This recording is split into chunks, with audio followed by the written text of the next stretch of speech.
Sa ibang balita, tiniyak ng Health Department na nakahanda silang umagapay sa mga lokal na pamahalaan na magdedeklara ng dengue outbreak.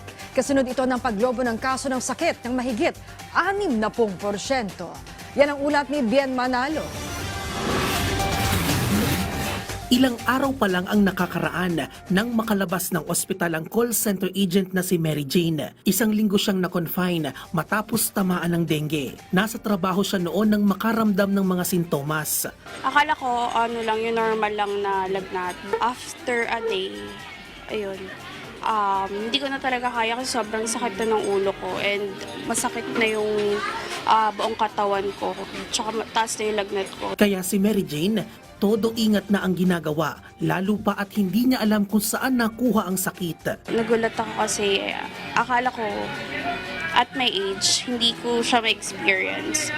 More on naglinis talaga ng bahay. Isa lang si Mary Jane sa dumaraming kaso ng tinamaan ng nakamamatay na dengue. Sa datos ng Department of Health, pumalo na sa mahigit 50,000 kaso ng dengue ang naitala ng kagawaran nitong nakalipas sa 2 buwan. Mas mataas ito ng mahigit 60% kumpara sa naitalang kaso sa kaparehong petsa noong nakaraang taon na umabot naman sa higit 30,000. Pinakamarami pa rin ang naiulat na dengue cases sa Calabarzon na may mahigit 10,000, na sinundan ng National Capital Region na mahigit 9,000 at Central Luzon na may mahigit 8,000. Karamihan pa rin sa mga tinatamaan ng dengue ay pawang mga bata edad 14 pababa.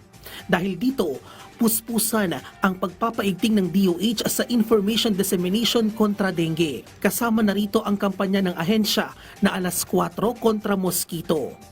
Alas 4 kontra mosquito. Maglinis po tayo alas 4 ng hapon sa paligid ng ating bahay. Magtaob, magtaktak, magtuyo at magtakip ng mga bagay na pinupuno ng tubig kung saan pwedeng mamugad ang lamok na Aedes na may dalang sakit ng dengue. Bukas na rin ang dengue fast lane sa lahat ng DOH hospital sa buong bansa para maagapan ang paglubhan ng nakamamatay na sakit.